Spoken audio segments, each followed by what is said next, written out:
Welcome to the Exhaust Notes podcast. My name is Nick Engvall, and I am one of your hosts for today's episode. If you're a fan of cars, racing cars, just curious about all things automotive, or maybe you're one of those weirdos like me that likes the smell of gasoline, you're in the right place. Let's get into today's show.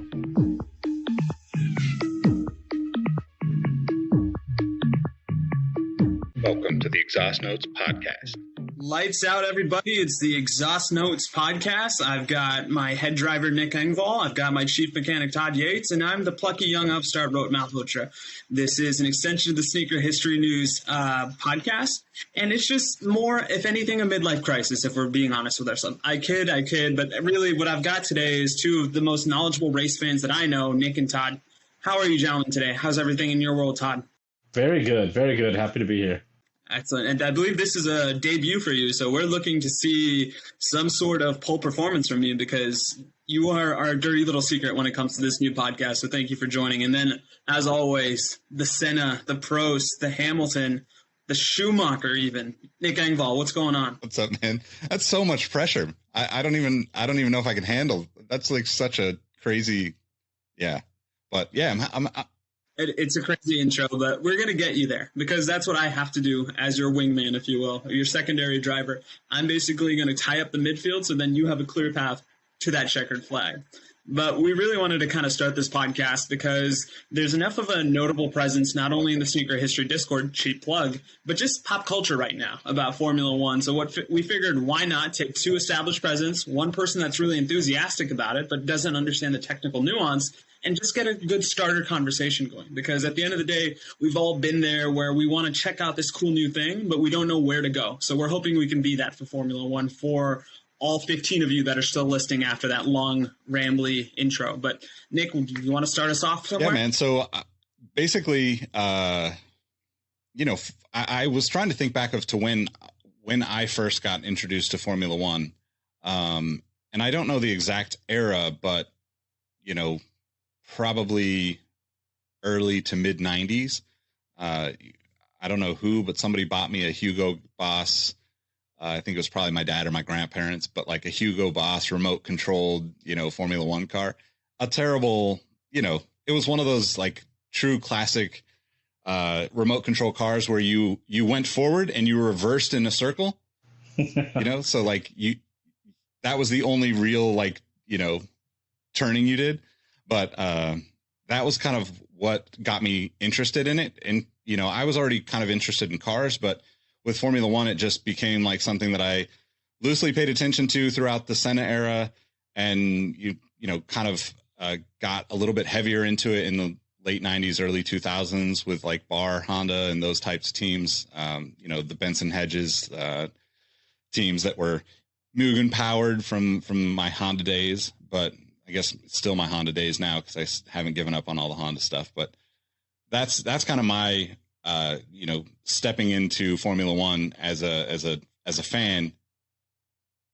The last few years obviously have been exponential. So my girlfriend Cam has kind of invested her time into watching the Netflix Drive to Survive series with me and has her favorites, and it's the first time that Formula One kind of became something that other people were interested in that weren't necessarily like, the cars and coffee friends of mine that I would be seeing on the weekends necessarily, but just your average everyday people, because it's being introduced to America kind of in a new, with social media, Netflix, all of the above kind of way.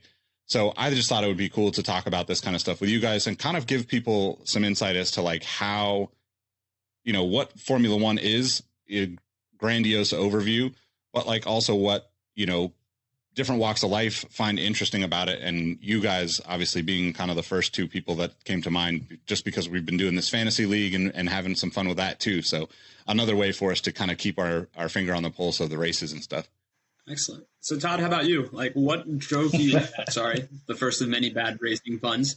What drove you to the sport and why do you maintain with it? Because I know we so often get caught up in this new flashy thing. And then after a while, they're like, let me just go back to the comfort food that is American sports. But what about Formula One made it so enticing? Yeah. So kind of similar to Nick's answer. I grew up loving cars.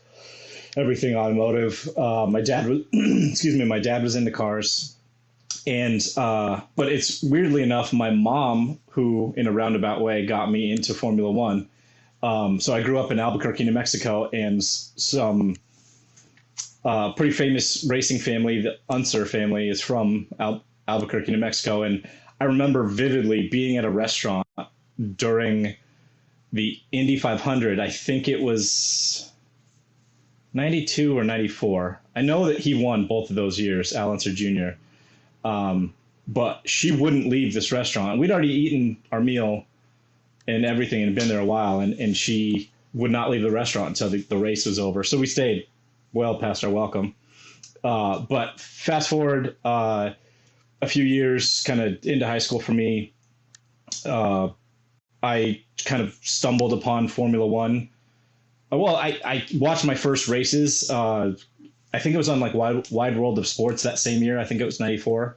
And that was unfortunately the year that Senna died and Schumacher joined. And so that piqued my interest, but I didn't start watching more steadily until kind of the late 90s, Hakkinen, Villeneuve, those kind of drivers. And then kind of stepped away from it my late teens, 20s.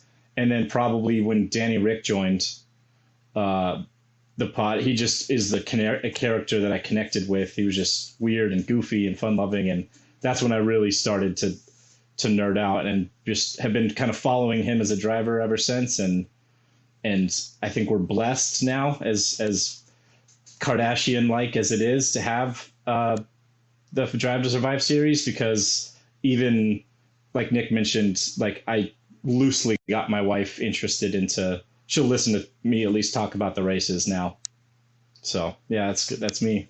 Oh, that's awesome. No, I mean, I think to continue my origin story as well, the same thing as you guys, I had prominent family members that were essential in my development growing up. So when I was raised in India, my uncle, and probably the family member closest to me in age, decided that his nephew should be able to say the ABCs. And in this sense, the ABCs meant having cars or models for every letter. So I grew up with A is for Aston Martin, B is for Bentley.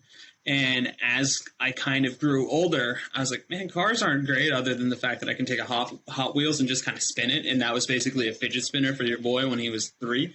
But one thing that was constant was my uncle's love of Michael Schumacher, or Schumi, who kind of is now getting a proper reintroduction, because I think Netflix is probably as big of a catalyst to now getting me into it as well, because like you both had mentioned, Formula One, Drive to Survive, and now we've got the Schumacher documentary, which looks intense and incredible and all those great things.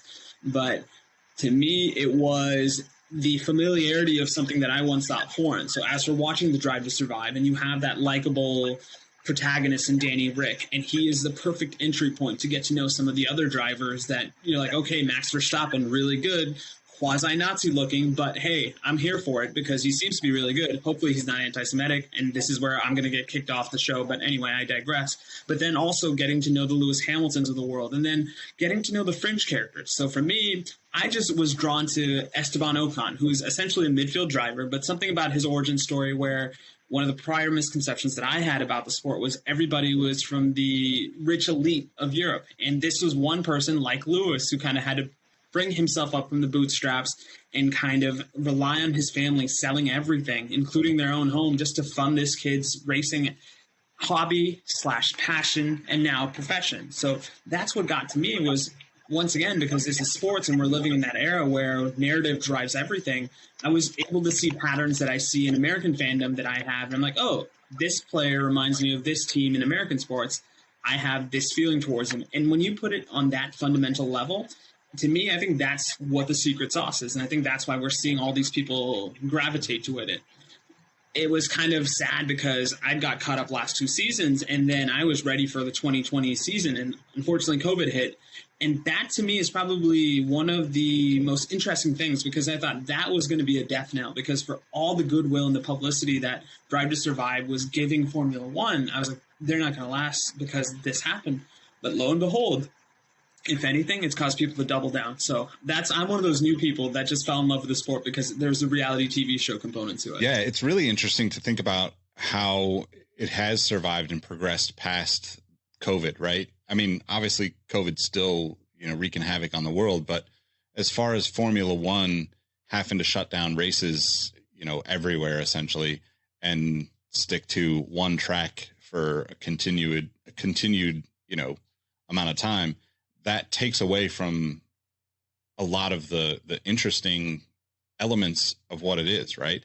If it's the same track all the time, it's not as challenging for the drivers. It's not as competitive most of the time. And I think, part of what drew me into Formula One originally was, getting to see all these other places, right? Like I've had a Monaco poster in my house for 20 something years, like a giant, I forget the artist name, but that whole elusiveness of what that race was, right? Just was like, wow, there's just so many places that I want to go see in my lifetime.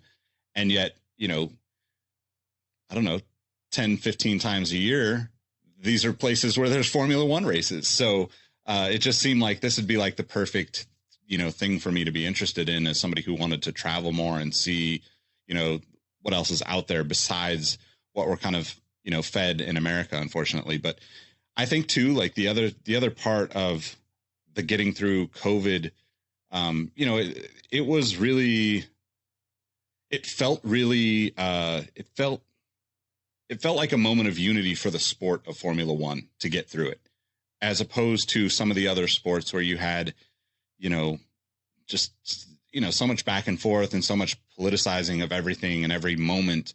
It really felt like, hey, we want to race and we're going to make this happen for the fans. And I just respected that so much, even though it wasn't, to the level that Formula One is on a regular basis. It was impressive to see the organization and the people and the community around it, kind of step up and say, no, this is going to continue on with the energy that we had built in the last 3-4 years, through, the Drive to Survive stuff. So I think that's the one thing that's always been missing from Formula One is the American aspect of it. We've never really had, America's never really embraced Formula One as a pinnacle piece of motorsport, in my opinion. It's always been a pinnacle piece of motorsport for the people that are interested in motorsports. But generally speaking, everyone in America is going to see the Indy 500, and I don't mean that in a disrespectful way, but like the Indy 500, is incredible, right? Like everyone that is into cars and into racing, that's a moment that I think everybody kind of stops and pauses for, the same way that football fans, would for the Super Bowl and baseball fans would for the World Series.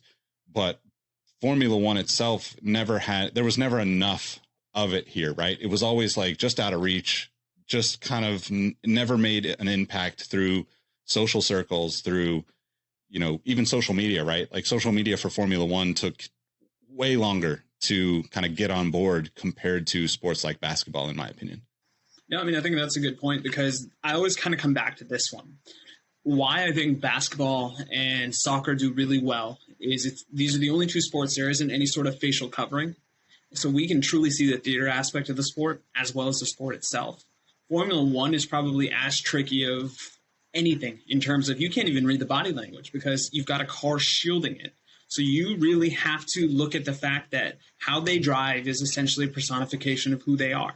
And I know that was one thing for me kind of getting into the sport. Whenever I would go frequent message boards or listen to different podcasts, my number one question was, I was almost approaching this from a video game stage of like, okay, if I see Fernando Alonso's driver profile in a PlayStation 4 game, like there are 5 categories: speed, aggression, tenacity, or technical prowess. Where are they in a scale from 1 to 5? So then I can at least understand, okay, this is a very aggressive driver, but he has no race pace. Or this person is super fast, but he's also super crashy. So Todd, like, walk me through how you were able to kind of understand the different nuances between different drivers, because to the untrained eye, it just looks like 20 dudes driving a track really fast, and I can't figure out what's going on. That's a really good question. It's taken me probably the last 20 years to really be able to spot the things that the announcers are talking about how the car turns in, the setup that they're going with that weekend. And it's funny that you mentioned video games. I have been sim racing for a long time, which is I play the Formula One game among others. But when I feel like that's also a really good entry point for people casually. Like we all remember when like Gran Turismo came out and games like that, or other earlier racing games, like even going back to like F-Zero. Like if you could understand what they're doing from a technical perspective, like driving a sim game. I've tried to introduce my family to it, and they're just like, "Oh, this is easy. It's video games," and then they drive immediately into a wall. We even myself and you guys as knowledgeable fans of F1 don't really understand how hard it is. So it really does take some studying, but I think, like we've been saying, the really good entry point is kind of the dramatized personalities that we get with Formula One, and the wealth of coverage that we have beyond even the Netflix thing. There's so much content on YouTube and YouTube personalities that are centered around Formula One that really are great entry points. I was going to say this. What another thing that's been really helpful, and as we're kind of going through this episode, I think we'll all share kind of different entry points. There's a web series on YouTube called, I think, Grow the Grid, where every so often, I think once a month, they will ask all 20 drivers on the grid a certain question. And to Todd's point, it really, tell me how you are as a person without telling me how you are as a person. And the example I will use is there was a question where each driver had to go backwards in time and list the current driver. And so you start seeing people that are students of the game, and then people that are just there because maybe their dad is a very ominous figure that can write a really big check. And it was one of those things where I've kind of let my allegiances be known. I really like Ocon for whatever reason. But watching that and watching Sebastian Vettel just brush off winner after winner after winner until the actual first start year was impressive. And I'm like, you know what? I am going to be a fan of this guy. And because to me, he almost seems like the Tim Duncan of Formula One, where he's just this kind of boring dude who goes to the race, not on a fancy, flashy car, but his bicycle. And he's staying afterwards to pick up the trash from all the fans that are there.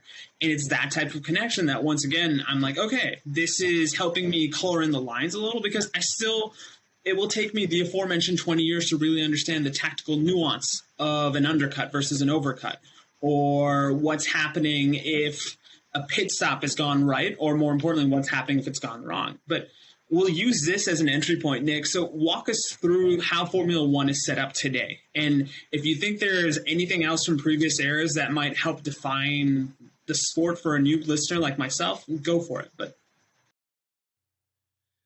yeah, so you have essentially, 10 teams with 2 drivers per team. Those teams could be, you can have a Red Bull, which is, kind of a top tier team up there with the Mercedes team. Then you have kind of their secondary team, which now is called AlphaTauri, which is still, very much like funded by Red Bull and, a part of that world. They, this season, as we're recording this, they're using Honda engines. The relationships exist for both teams. Then you also have a situation where, the Mercedes team, which, this year is Lewis Hamilton and Valtteri Bottas, which Mercedes provides engines for the McLaren team. So like you have, kind of these layers to how everyone's connected through the sport, and then you have kind of Ferrari, who is, somehow still comes across as like, we are the best, regardless of whether we win or not, kind of not in an arrogant way through their people on the track, or even in the pits. Right. But just the like overall, like energy of, Enzo Ferrari kind of just seeps through the team still to this day. And even as just like not a Ferrari fan, I still am like, wow, it's Ferrari. You know, like there's still an element of like, this is like some sort of deity on the racetrack, right? And I think, you know, I don't remember statistically, but like I'm pretty sure Ferrari has won, you know, exponentially more than most teams throughout the years.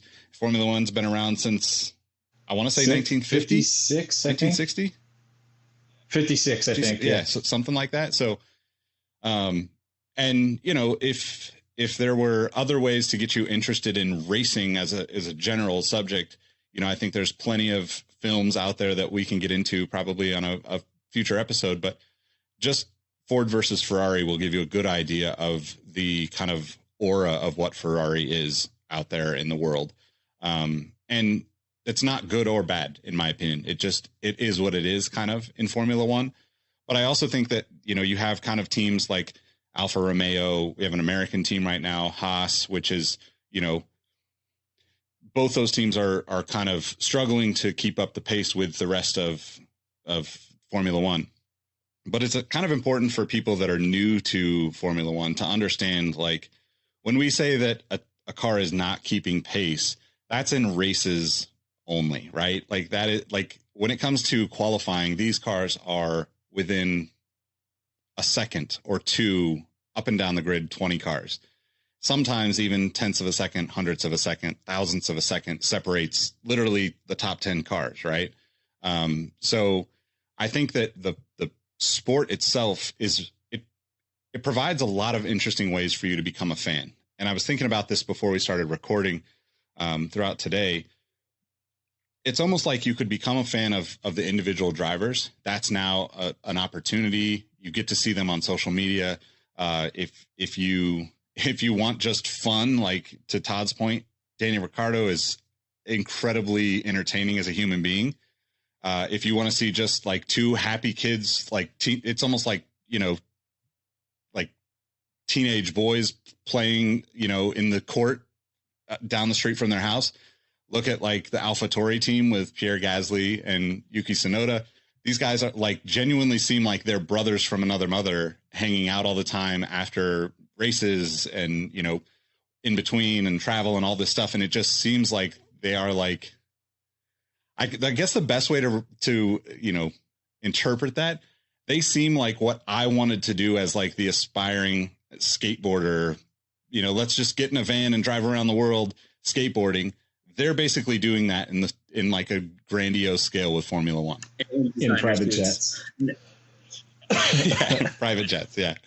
But I do think that like the other interesting aspects of people getting interested, you know, there's like the individuals, there's obviously the teams. Some teams are, you know, a massive automotive brand like Mercedes or Renault or Alfa Romeo or any of these teams that have, you know, a big, massive brand that you're already familiar with as a consumer, right? For the most part, or at least, you know, the name, right? Then there's kind of like the team level, right? Because they're competing on, you know, as teams. So even though everybody's out there for themselves, you're also competing for your team because there's manufacturer championship, which, you know, when you have guys that are really competitive, that throws another wrench into how they approach the race, how their teams approach the race, how their race is managed by, you know, the pit crews and the, you know, team principals and all that stuff. So, and then I also think that there's just like there's, you know, then there's the kind of, you know, like where, like the origins of all these guys, right? Like you might only root for a British racer because your family's from London or something like that. Or, you know, you might find somebody that's, you know, from your hometown, and next thing you know, you're a fan of that team for years to come. And I think that's kind of works across racing as a whole.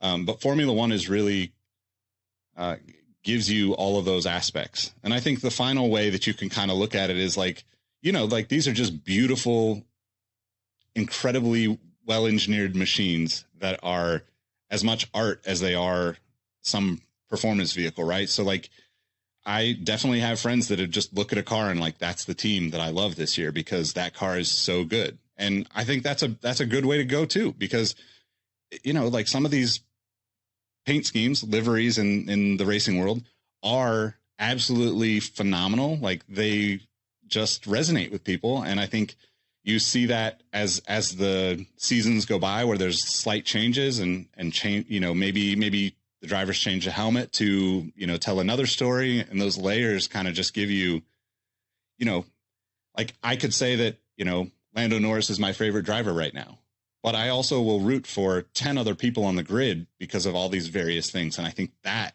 is what makes it so exciting for me to see more people getting into it, because there's other stories that I might not be able to see or consume or, catch on YouTube or know because somebody else has that connection to it. And then it gets more personal for you the more friends you have that are into sport. Exactly. Yeah, and I was going to use that opportunity to have Todd kind of explain the format of the races, because Nick, you did a tremendous job talking to us about the drivers and the machinery.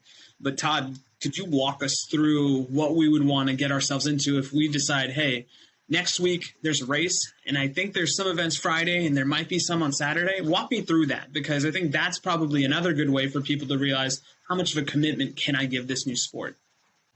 Oh, yeah. You can get real nerdy, which I'm about to do. So generally, Wednesdays, teams show up on Tuesdays, set up, it's like 1,000 moving pieces. Like Nick mentioned, some of these teams are conglomerates like Mercedes, and they have 300 people traveling. So the fact that they can get them to 20 places around the world within a week of each other sometimes is just staggering. But teams will show up on Tuesdays. Generally, we'll have, track walk and preparations on Wednesday, which if you follow, any social medias, you can see bits and pieces of that, of the teams. Then Thursdays is usually media day. So they'll have interviews, they'll have press conferences, again, more content in all the social media spaces. And then Friday will be usually, and I'm talking a typical weekend. They've started to change it up a little bit this year, but usually Friday they'll have 2 practice sessions that consist of an hour now. They used to be an hour and a half, and there was kind of a lot of dead air that the commentators would have to fill. So it's a little bit more action-packed and exciting this year. So it's 2 one-hour sessions of them going through, race pace simulation, qualifying simulation, different tire compounds that they use within the races. They'll test all of that stuff out. Then on Saturday, they'll have practice 3 in the morning, and then Saturday afternoon, they'll have qualifying, which consists of 3 rounds. It's all 20 cars on track. The top 15 advance to the next round. That's Q2. And then on to Q3 with the last 10 cars. That's the final shootout for the pole position or fastest lap of that day. And then they line up in order of time. Again, Nick mentioned earlier that it's in qualifying form. The top 7 can be within 0.3 of a second of each other, which is like faster than an eye blink usually. And then on Sunday, we'll have the Grand Prix, which is, thanks to us being in the U.S., usually about 5 or 6 o'clock in the morning. So if you're trying to get into Formula One, you can become an early bird or just watch it later, like most people do. I'm a psychopath, and I got up at 4:30 this morning to watch the race. So, and then on to the next one, times 23. Right. And I think that is probably as brilliant of a summary as I've heard about it, because, one other reason why the West Coast is the best coast is clearly we will all want to be that early bird that gets the worm, and in this case, the worm is hot machinery running all over the world. One other thing that I was kind of unfamiliar with until I started watching the races as well as the show is the concept of the primary and the secondary driver. So both Nick and Todd had mentioned that we have 10 teams. Each team has 2 drivers. Now, for the most part, each team has a number 1 driver and a number 2 driver. And the thought is your number 1 driver is your shining star, and your number 2 is some sort of combination of a role player / sacrificial lamb. But then you get into the nuances of the personalities, and you realize that while you may be competing with everybody on the grid, your number 1 competitor is your teammate, because they're the only one that, in theory, has the same equal machinery as you. So that's when you start seeing, okay, who truly is the cock of the walk for a team and who's just there because, hey, we needed an extra body to fill. Because as we were kind of alluding to, there are some teams, especially on the lower end of the grid, that it feels that they are just there as exercises and cannon fodder or moving racing cones. But that's another thing for another day. I would just kind of ask you guys to walk me through what your perceptions are of that number one versus number two thing, because if you don't know any better, it gets jarring. So what was something that is about the sport that you guys were caught unaware of until you started watching the sport? And I'll start off with you, Todd, because I think I've started with Nick the last couple of topics. Sure, put me on the spot while I'm trying to think of something. I think with the exception of probably the last 7 or so years, I didn't realize how technical it was. And, you just mentioned that there's a number one and a number two driver, but you can see that the splits on between teammates, it can be massive, but they're trying to extract with science, essentially, magic, witchcraft, whatever it is, that extra tenth. And the budgets that they put into this thing, where they'll put $1 million into just brake duct R&D to get that extra tenth against their competitors. I didn't realize that when I was growing up watching it. It was just like they all kind of look the same, with the exception of the paint scheme for the most part. And the driver really makes a difference. But no, it's really truly a team sport. Even though there's only 2 people per team out there on the track competing, there's hundreds and hundreds of people back at the factories and in the pits that really can make the difference. Excellent. Nick, how about you? I think that's a good point, because you really think of it as an individual sport because it's one driver and one car, right? But, a pit stop, which, is 10 to 12 people, not to mention the engineers deciding when and where these happen during the races, can literally be the difference between a winning team and a losing team on a regular basis. It's very much you're out there by yourself, but you are dependent on all of those people to be competing and performing at the level of, the top 20 best drivers in the world, if you're really being honest about it, right? Like, these guys are incredibly talented. And, I think even just thinking about the G forces that they're feeling, the physical exertion that they have to, put out in order to get through a race is just absolutely mind boggling. For, as you dive into becoming a fan, you start to learn these nuances and these things that just don't appear without really becoming a fan and kind of learning about it. I think in terms of the drivers, the teams, the A and B of a team, right? The top driver and the secondary driver, a lot of the teams would, shy away from even acknowledging that in years past. And I think in more recent years, you're seeing like a more clear cut, hey, this is our number one guy. And, unfortunately, whoever's second, hopefully you push him to be better. And maybe someday you'll be better than him on the track. But generally speaking, it's like pretty clear cut with most of the teams over the past few years.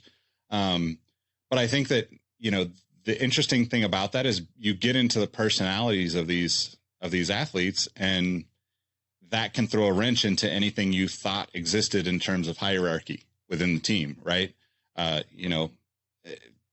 I said, being like one of the top 20 drivers in the world, you're talking about also potentially the biggest 20 egos in the world. Right. So, we have kind of all of these different storylines that play out under, in the garages, right, throughout the week, prepping, throughout the interviews. There's strategy even down to, what's said, because all of the teams can hear the radios from the other teams. So, there's a lot of strategy that goes into that. There's a lot of, making everybody guess what you're actually meaning when you say something. So I think the personalities really just start to they start to pull you in so many ways that you just could never imagine. And, you know, yeah, Netflix does that, but, you know, now you can see it everywhere, right? Like I said about the AlphaTauri guys, right? Those guys, I mean, social media has been just brilliant with them, right? Like, just, it's like, you are not my favorite team, but I want to buy a hoodie because you guys are such cornballs and having so much fun out there. Like, that's like, so, you know, to me, that's like like what's come of all of this stuff and what I really enjoy about those dynamics. And to even think about, like, yeah, we're, you know, we're the two best friends anyone could ever have. And then we get in the car and we'll run each other off the road and potentially put each other in crazy danger, you know? And if we're in Monaco, there's going to be boats and hose, because there is very much a Step Brothers vibe to the bromance between Pierre Gasly and one Yuki Tsunoda. Yep. And I think to the point that Todd also made, when you look at the staff, and the thing that gravitates in my mind in terms of making a comparison in the American sports sense is, I hate this term when I watch football, but that concept of skill players, right? Your receivers, your quarterbacks, your running backs, and then the offensive line, the unsung heroes of the team, are the nameless, faceless mob that just push forward and try to contain pressure. And that's what that support staff is for a lot of us, because a pit stop isn't important until it's important and you lose the race. So I definitely get that component of it. One thing I'll use this opportunity as well is to kind of outline, how do you win in Formula One? So there was allusions to it made by both of my brilliant co-hosts, but there are essentially two titles for every one Formula One season. There's the drivers and then there's the constructors. And we can use a made-up race in this case. But let's say we have a top three of Lewis, Max, and Danny Rick. Lewis wins 25 points. I believe Max in this hypothetical wins 20, and Danny Rick wins 15. And please correct me if I'm wrong on those point totals, guys. 18, I think. 18? Yeah. Okay. Anyway, it doesn't matter. You get some sort of points if you're in the top 10.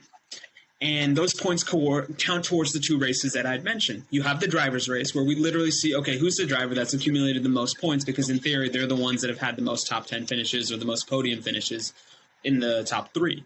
And then similarly, you're working together in terms of your teammate and trying to make sure you win the constructor's title. And that is that race team that has those two drivers that's accumulated the most points, same criteria. So that's something that's really been interesting to watch, because I believe the last 7 years, we've seen Lewis Hamilton and Mercedes win, with the exception of 1 year, because I think that was the Rosenberg year, correct? Rosberg. And so that's another thing for whenever we kind of, yeah, go for it, please. 2014 or 2016. Nico Rosberg. Yep. 2014. See, this is why. See, I'm all ambition and pluck, and Todd is efficiency and cold calculations, and I love it. So what we're talking about now is the fact that you have these two competitions, and what was interesting to me was when I go through the history of the sport, it's very similar to, let's say, any dynasty in any sport, where Formula One seems to have a huge block in terms of one team will win, let's say, 6 out of 7 years. And then something happens, whether it's a rule shift, and we'll see a new car, and then we'll see a new winner that seems to dominate that era. So, Nick, walk us through what these rule shifts are, because I believe we've got one coming up in 2022.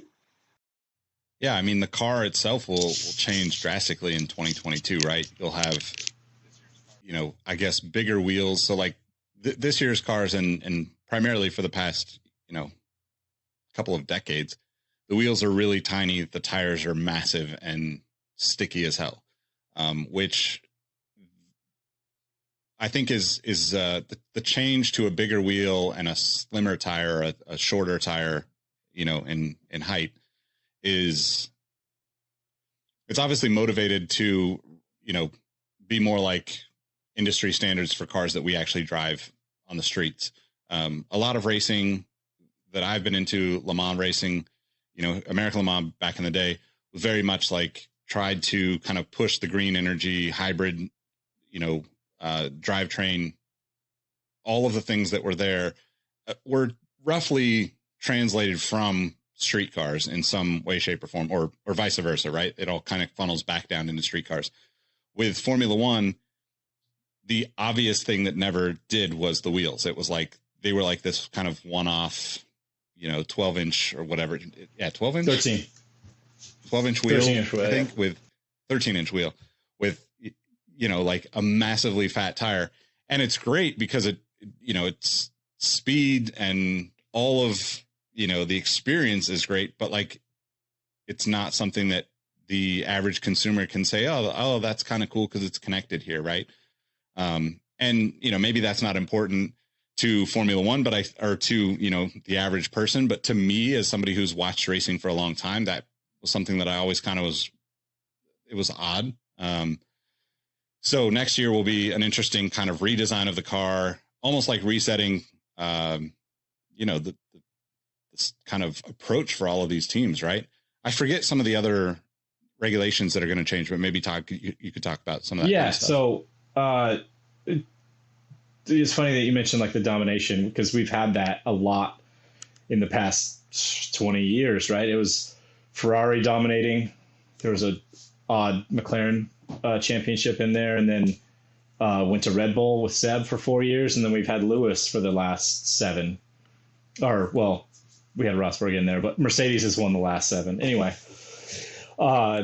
but the biggest complaint now is that the cars can't follow each other close enough, right? You have to be within 1 second of each other to use the DRS, or drag reduction system, which is like a little flap that opens on the back of the car wing that gives you a little extra speed down the straights that lets you get close to the car in front. But as soon as you come to a turn, the dirty air from that the car's moving out of its way with its aerodynamics, the car behind is severely affected and loses a bunch of grip. So the regulations have been changed in a way. In addition to the tires, they're going away from the super complex outer aerodynamic pieces, the barge boards, all the little, if you look at a current F1 car close, there's all kinds of little bits and stuff sticking out everywhere that send the air in a million directions to keep the car planted.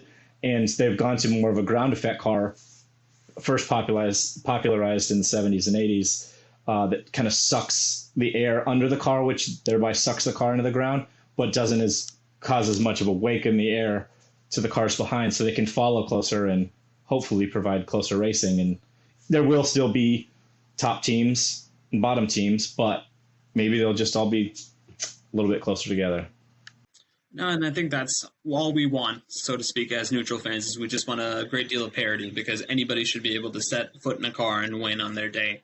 And it doesn't seem like that happens that frequently in Formula One, but I do think we've seen instances, especially in this year, where we've had some pretty unlikely winners. And I think I read somewhere that almost half of the active grid has won a race, and that seems to be kind of a startling stat, because this sport seems to be very top heavy in a lot of different ways. But that being said, I think we are about to wrap up. So what I'm going to do is I'm going to ask each one of my co-hosts, give me one other piece of pop culture that helped you appreciate Formula One. And I know Nick had mentioned that we'll do probably a movies episode later down the line, and we can go into those movies that made us kind of fall in love with the sport again. But give me something, whether it's a TV show like Talladega Nights, or sorry, a movie like Talladega Nights or Rush, or a book. What was something that allowed you to fall even more in love with the sport? I mean, I think for me, probably just being, I would say Senna, the movie, being a fan, being that he was, connected to Honda and Acura and, so many different ways throughout my kind of growing up. He was just somebody that I always kind of paid attention to. I would say he was like the first kind of superstar in, that I actually knew of in Formula One, right? Like I learned other stories, but he was the one that I remember seeing in the newspaper, kind of things, and dating myself there. But watching that film gives you a kind of a glimpse into the challenges, the incredible, mental effort that goes into these races for these guys. The skill that you have to have, the kind of the arrogance that you have to have too. And also kind of keeps you grounded in reality, like he unfortunately passed away on the racetrack. And that's something that I think, there's not too many sports that you're risking your life every time you go out to participate. And so, it keeps all these you know, beyond superstars, very human in a lot of ways by watching that film.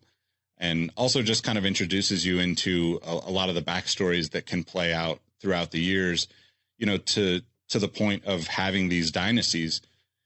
You know, sometimes that dynasty is the same driver, you know, creating dynasties for two different teams, you know, like just because they don't want to drive with the other driver. So I would suggest Senna as like the starting point to, you know, to kind of understand like why I love the sport.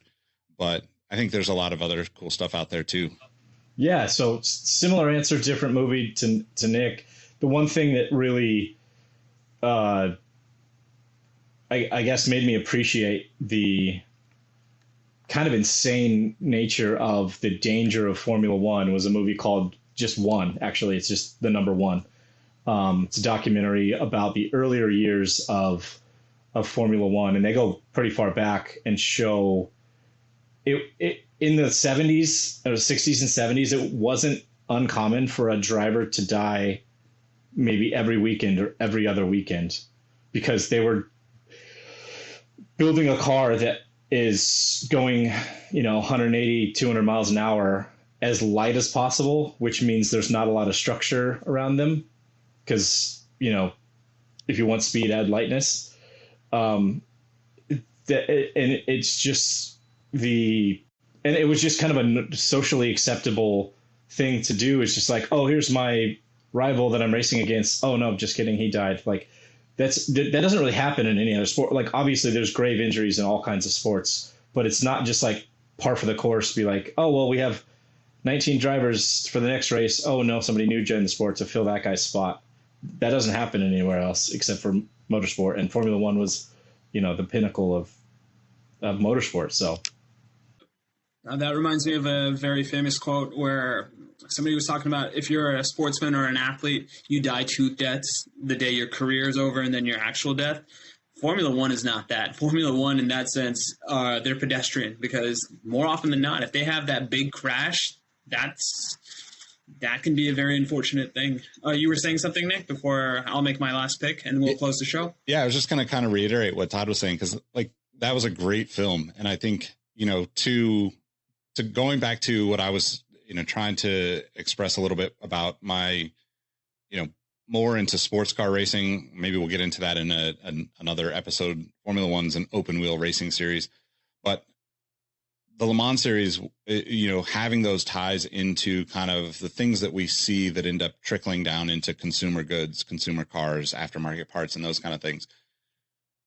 I think, you know, watching one will allow you to kind of understand and watching one and then seeing what Formula One is now allows you to kind of understand just how much safety, how much, you know, improvements and progress is made in the design of everything automotive because of Formula One, right? Like, you know, we have these cars that have these, you know, kind of crazy halo systems that protect the drivers if the car rolls over. And those types of things aren't, you know, going to be built into your car in the same visible aspect. But in a sense, you know, that's what, you know, the structure of your car is, right? It's designed to do that.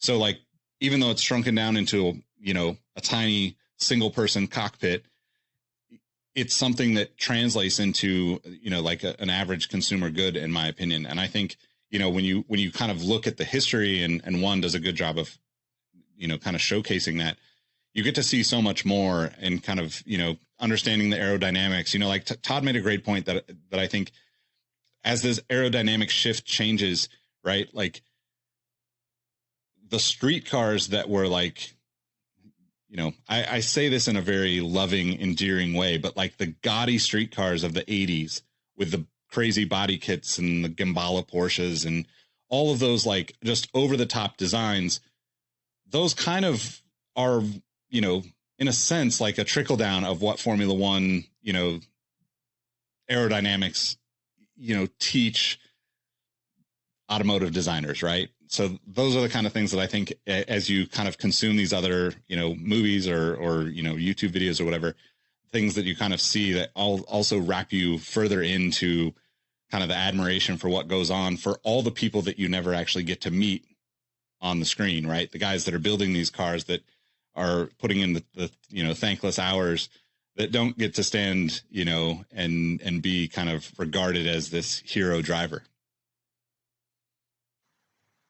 No, I think that is expertly said. And for me, as somebody that fell in love with the personality of the drivers as much as the technical, I'll make a suggestion that's more a fictionalized recounting of a very interesting time in Formula One, and that's in the movie Rush, which chronicles the rivalry, if we want to call it that, between James Hunt and Niki Lauda.